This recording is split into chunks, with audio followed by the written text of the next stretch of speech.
প্রিয় শিক্ষার্থীরা, চলো আমরা এখন এই ক্রিয়েটিভ কোশ্চেনটা সমাধান করার চেষ্টা করবো ইনশাআল্লাহ। ওকে, খুবই গুরুত্বপূর্ণ একটা কোশ্চেন এবং পরীক্ষা আসে। এখানে বলা আছে due to 14 whole 2/7% fall in the price, 10 more bananas are available at টাকা 420। ঠিক আছে, অর্থাৎ বিষয় হচ্ছে এরকম যে কলার দাম কমে গেছে। ঠিক আছে, দাম কমে যাওয়াতে 420 টাকায় আগে যতটা কলা পাওয়া যেত, ব্যানানা পাওয়া যেত, এখন 420 টাকায় এখন 10টা কলা বেশি পাওয়া যায়। 10টা কলা বেশি পাওয়া যায়। কত পার্সেন্ট প্রাইস কমে গেছে সেটা এখানে দেওয়া আছে যে 14 whole 2/7%। ওকে, আচ্ছা, সমস্যা নাই। আমরা এখন নাম্বার এটা একটু সলভ করব। ঠিক আছে, তারপরে বি তে এসে যখন আমরা এই স্টেপটা ইউজ করব তখন আমি একটা এক্সাম্পলের মাধ্যমে তোমাদের বুঝাই দেব ইনশাআল্লাহ। ওকে, এবার আসো এ তে। দেখো কি বলা আছে। এ তে বলা আছে 14 whole 2/7% of A number is 10। Of A number দেওয়া আছে, আমরা এই নাম্বারটাকে x ধরে নেই। কি ধরে নেই? x ধরে নেই। তাহলে সলিউশন দেখো a। তাহলে let the number is x। ঠিক আছে, তাহলে এখানে অ্যাকর্ডিং টু কোশ্চেনটা কি বলতো, যে 14 whole 2/7% অফ এ নাম্বারটাকে আমরা x ধরে নিলাম। তাহলে x ইজ ইকুয়াল কত দেওয়া আছে? 10। বাস এইটুকুই, এটা এখন জাস্ট সলভ করো। তাহলে 14 whole 2/7 এটাকে আমরা কি লিখতে পারি? এটাকে লিখতে পারি 14 into 7 plus 2, অর্থাৎ মিক্স ফ্র্যাকশন থেকে আমরা এটাকে কিসে নিয়ে আসবো? ইমপ্রপারে নিয়ে আসবো। ঠিক আছে, আর এই যে পার্সেন্ট মানে কি বলতো? আচ্ছা, পার্সেন্টটা আমি এখন রেখে দিই। অফ x ইকুয়াল হচ্ছে 10। পার্সেন্টটা রেখে দিচ্ছি কারণটা কি, এটা পরে অপারেশন করব। তাহলে উপরে 14 into 7 plus 2 মাল্টিপ্লাই এটা করে আমাদের আসছে 100 divide by 7% of x equal হচ্ছে 10। ওকে, আচ্ছা, এবার আসো এই যে পার্সেন্ট মানে আমরা কি পড়ছি যে ফ্র্যাকশন হিসেবে সে কোথায় আসবে? 100। পার্সেন্ট মানে কত? 100, তাই না? তাহলে 100 ডিভাইড বাই 7। তো এই পার্সেন্টেজ মানে আমরা কি পড়ছি? 1/100। যেমন পড়ছি হচ্ছে 5%। 5% মানে কি? 5/100। অথবা এটাকে আমরা লিখতে পারি 5 into 1/100। এটাও লেখা যায়। এই 5 এবং 1 যা হচ্ছে 5/100, একই জিনিস। ঠিক আছে, তো আমি এটা 1/100 কেন লিখছি? কারণ হচ্ছে যে আমি এটা কাটতে পারবো। ওকে, অফ x ইকুয়াল হচ্ছে 10। এবার আসলে সলভ করো। দেখো আমাদের এটা কেটে গেছে। তাহলে এখানে আছে হচ্ছে 1/7 অফ x, মানে এটা মাল্টিপ্লাই আছে, অফে রেখে দেই। অফ x ইকুয়াল হচ্ছে 10। এই দেখো এই 7টা এখানে ডিভিশন অবস্থায় আছে, ওই সাইডে গেলে এটা কি হয়ে যাবে? মাল্টিপ্লিকেশন। সো তাহলে x ইকুয়াল তাহলে কি হবে? 10। তো আমরা লিখতে পারি সো দা নাম্বার ইজ কত?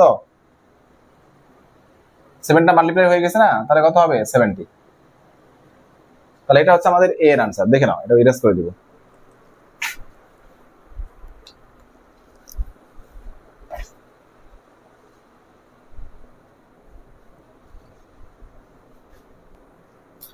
এবার আসলে বি এর সলিউশনটা দেখো। বি এর সলিউশন বোঝার আগে আমি তোমাদের একটা एग्जांपल হিসেবে বলে দেই। ওকে, এটা কল আসছিল। আচ্ছা, যাই হোক, তো কোথায় ছিলাম আমরা? কত টাকা কমছে? 14 whole 2/7% টাকা কমে গেছে। এটা কত থেকে? 420 টাকা থেকে। যদি ছোট্ট একটা एग्जांपल দেই তাহলে তো খুব সহজে বুঝতে পারবা। মনে করো তোমরা 80 টাকা নিয়ে বাজারে গেলা। 80 টাকা নিয়ে বাজারে গেছো, মানে আগে যখন 80 টাকা নিয়ে বাজারে যেতা তখন তোমাকে কলা দিত 12 পিস কলা দিত। ঠিক আছে, ধরো 2-3 দিন আগের কথা। তুমি 80 টাকা নিয়ে বাজারে গেলে তোমাকে 12 পিস কলা দিত। এখন যদি তুমি সেই 80 টাকা নিয়ে বাজারে যাও, তখন তুমি আজকে গেছো, তোমাকে আজকে কলা দিছে হচ্ছে 14টা। কতটা কলা দিছে? 14 পিস কলা দিছে। ঠিক আছে, তো তখন তুমি জিজ্ঞাসা করলা, চাচা আসলে আপনি 80 টাকা আগে 12টা করে কলা আমাকে দিতেন, আজকে 14টা কেন দিলেন? তখন তোর স্ত্রী তোমাকে বলল যে দাম কিছুটা কমেছে।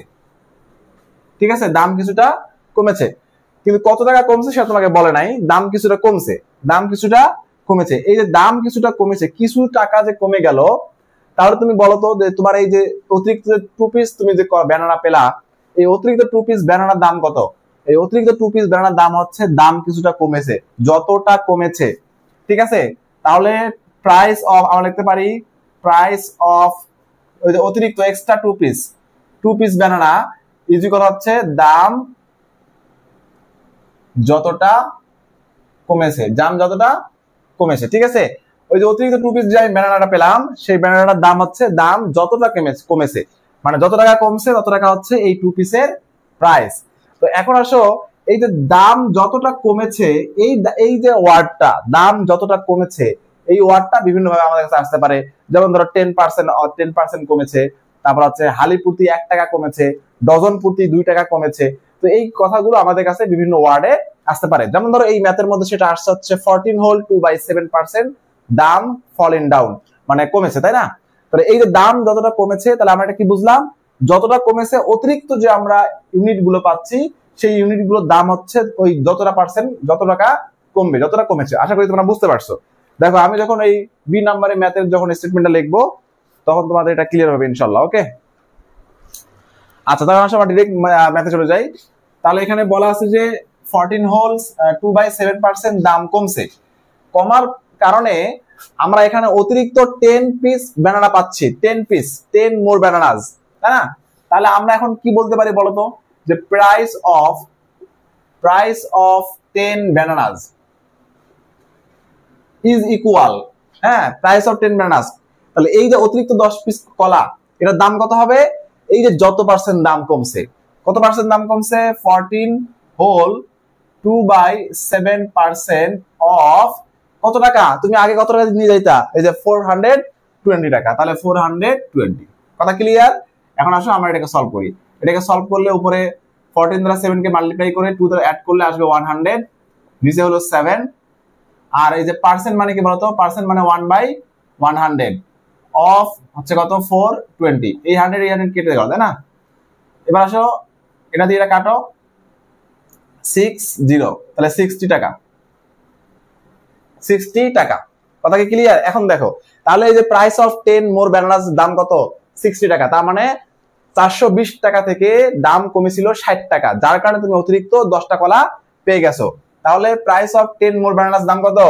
60 টাকা। তাহলে আমাদের এখানে কি করতে বলছে, যে what is the price of 1 dozen of bananas at present.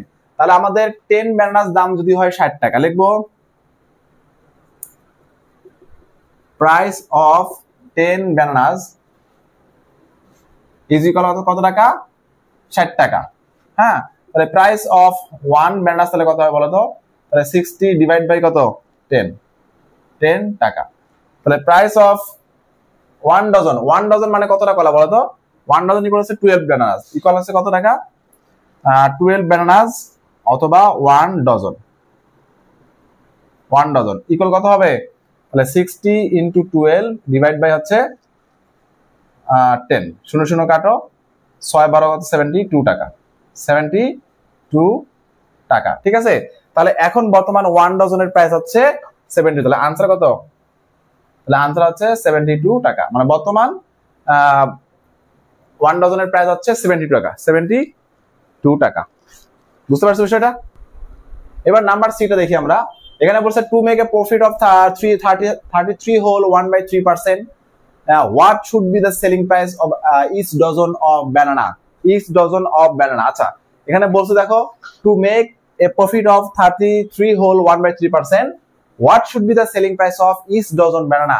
অর্থাৎ আমরা প্রতি ডজন ব্যানানা থেকে 30 হোল 1/3% প্রফিট করতে চাচ্ছি। কি রকম? আমরা এখানে একটু আগে দেখলাম বি যখন ক্যালকুলেশন করলাম, আমরা 1 ডজন ব্যানানা কিনতে পারছি কত টাকা দিয়ে? 72 টাকা দিয়ে, তাই না?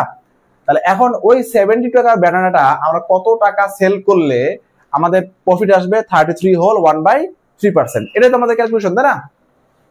আচ্ছা, তাহলে এখন আসো আমরা যদি দেখি যে এই যে এখানে যে আমাদের প্রফিট করতে হবে 33 হোল 1/3%, এই কথার অর্থটা কি? এই কথার অর্থ হচ্ছে যে আমাদের 100 টাকায় প্রফিট করতে হবে 33 হোল 1/3। 100 টাকায় প্রফিট করতে হবে কত? 33 হোল 1/3। আচ্ছা, তাহলে 100 টাকায় যদি আমি প্রফিট করি 33 হোল 1/3, দেখো আমি আগে একটু রাফ করে বুঝাই দেই। 100 টাকায় প্রফিট করতে হবে কত? 33 হোল 1/3। এটা কিন্তু আমি একটু ইয়ে করি,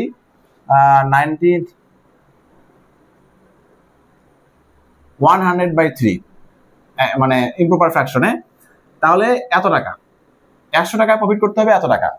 তাহলে 100 টাকা যদি আমি এত টাকা প্রফিট করি তাহলে আমাকে কত টাকা সেল করতে হবে?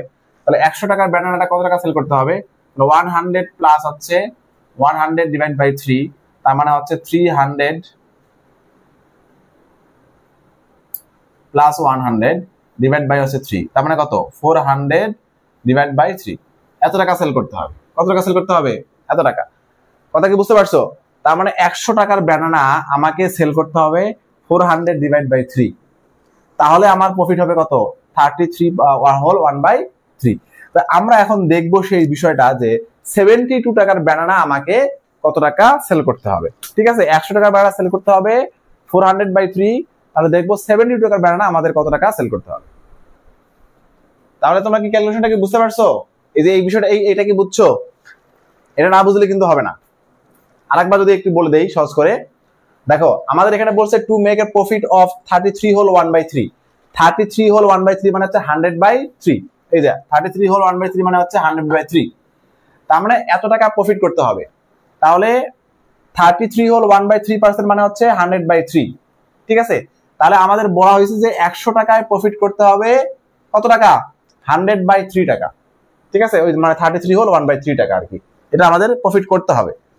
তাহলে 100 টাকার জিনিসে যদি আমরা এত টাকা প্রফিট করি তাহলে আমাকে কত টাকা সেল করতে হবে? তাহলে অবশ্যই 100 প্লাস ওই টাকাটা যেটা আমাদের আছে 400/3। আরো যদি সহজ করে তোমাদেরকে বলি, যেহেতু আমাদের এখানে প্রফিটের যে পোর্শনটা এটা একটু মিক্সড ফ্র্যাকশনে দেওয়া আছে, আমাদের বুঝতে অসুবিধা হচ্ছে, তাহলে আমি তোমাদের যদি বলি এরকম যে ধরো 10% প্রফিট করতে হবে, সহজে বোঝার জন্য 10% প্রফিট করতে হবে। আচ্ছা বলো তো 10% প্রফিট মানে কি? 100 টাকায় প্রফিট করতে হবে 10 টাকা, 10 টাকা। আচ্ছা তাহলে 100 টাকায় তুমি প্রফিট করবা কত? প্রফিট 100 টাকায় প্রফিট হচ্ছে 10 টাকা। ঠিক আছে, তাহলে এখন তুমি বলো তো যে 100 টাকায় যদি তুমি প্রফিট 10 টাকা করো তাহলে ওই অবজেক্টটা মানে ওই যে যেটা তুমি সেল করবা সেটা কত টাকা সেল করতে হবে? 110 টাকা সেল করতে হবে। কিভাবে অ্যাড করলাম? তাহলে 100 প্লাস হচ্ছে 10, তাহলে আমাদের সেল করতে হবে কত টাকা? 110 টাকা। তাহলেই আমার প্রফিট হবে 10 টাকা, যেটাকে আমি বলতেছি 10% প্রফিট। কথা কি বুঝতে পারছো? তার মানে 100 এর সাথে আমি এটা অ্যাড করে দিয়েছি।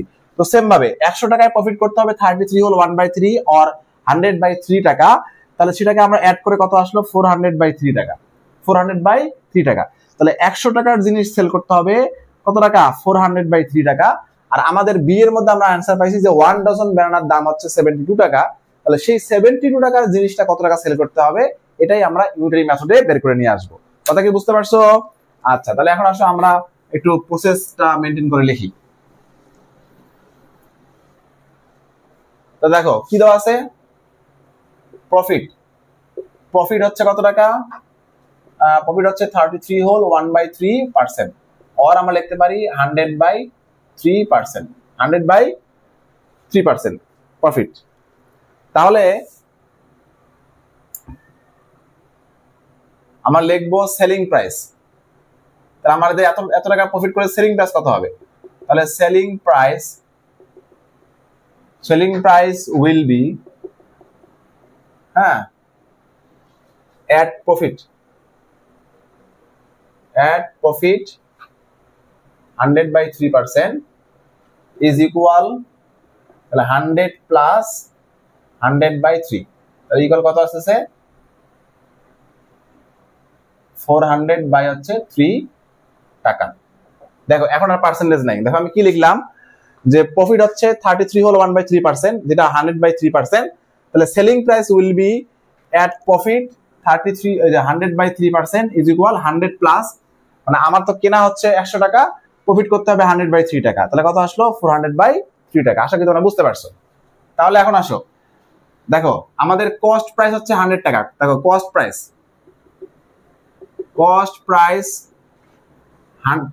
টাকা 100 দেই,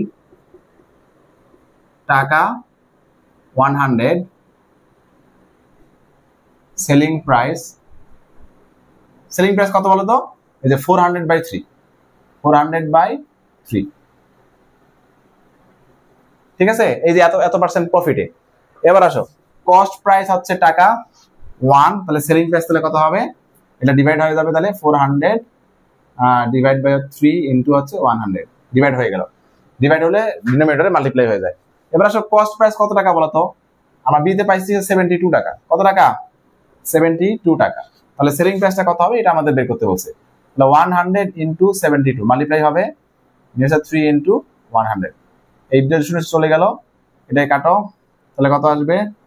2 4 4 16 এত টাকা। তাহলে আমাদের 72 টাকার যে অবজেক্টটা এটা কত টাকা সেল করতে হবে? 96 টাকা। তাহলে আনসার হচ্ছে 96 টাকা। এটা হচ্ছে আনসার, বুঝতে পারছো? তাহলে আমাদের এত পার্সেন্ট প্রফিট করতে হলে ওই 72 টাকার ব্যানানা 1 ডজন যেটা ছিল সেটা সেল করতে হবে 96 টাকা। তাহলে আমাদের 33 হল 1/3% প্রফিট আসবে। ঠিক আছে, সলিউশনটা কি বুঝতে পারছো? আচ্ছা, আমরা এখানে ডাইরেক্ট সেলিং প্রাইস লিখছি, তুমি চাইলে এখানে কস্ট প্রাইসও লিখতে পারো। আমরা জানি কস্ট প্রাইস হচ্ছে 100 টাকা। কস্ট প্রাইস ইকুয়াল হচ্ছে 100 টাকা, মানে প্রফিট এত পার্সেন্ট। এখানে কস্ট প্রাইস ছিল 100 টাকা, এটা না লিখলেও সমস্যা নাই, লিখলেও আর ভালো। আর সেলিং প্রাইসটা হবে এই যে 100 প্লাস যত টাকার প্রফিট হলো সেটা। ঠিক আছে, তারপরে তুমি লিখবা কস্ট প্রাইস 100 টাকা, সেলিং প্রাইস এত, এরকম আর কি। কথা ক্লিয়ার?